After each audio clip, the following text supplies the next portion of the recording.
Today's verses in Philippians are extraordinary. They're verses that lead us right into the very heart of who God is and what he feels. In these verses, the Father exalts the Son and gives him a name above every name. Let me read to you Philippians chapter 2 and verses 9 to 11. For this reason, God, that's God the Father, highly exalted him, that's the Son, Jesus Christ, and gave him the name that is above every name, so that at the name of Jesus every knee will bow, in heaven and on earth and under the earth, and every tongue confess that Jesus Christ is Lord, to the glory of God the Father. Now, we come in halfway through what Paul is actually saying when we begin at verse 9 there. Because it starts verse 9 with the words, for this reason, God highly exalted him. So what was the reason? And when we understand the reason, that leads us into the very heart of God. The reason that God exalts Jesus in such an extraordinary way above everyone and everything else is because Jesus took himself so low. The Son of God humbled himself. In doing that, he was obedient to his Father, who had asked him to humble himself. He humbled himself by becoming a man, taking on human flesh, by going to death, even death on a cross. Now, as Christians, we know what the cross achieved.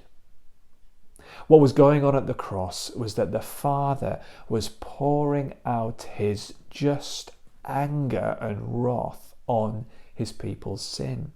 But instead of that wrath being poured down on us, it was poured down on Jesus.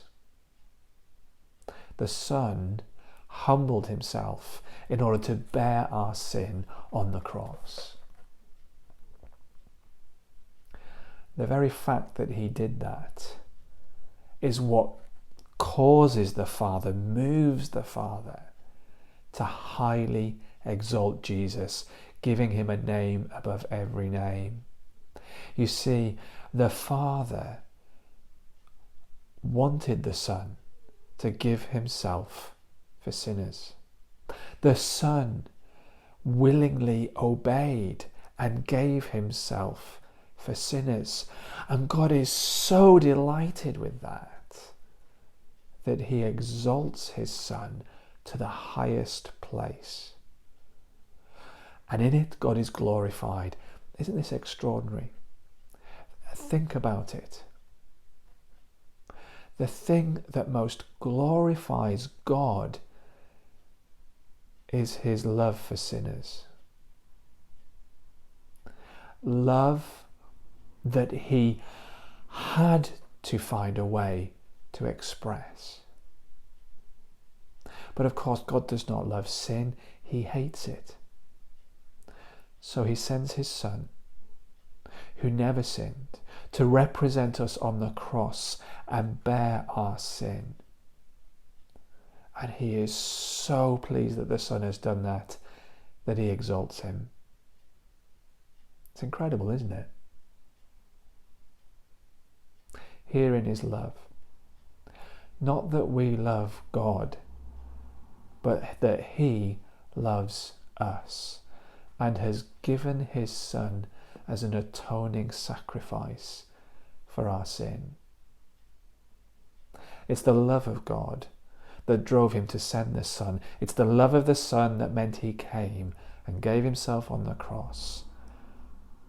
And you see how delighted the Father is that sinners are saved, because he then exalts Jesus, who has saved them. And he gets all the glory. And we should give him all the glory, shouldn't we?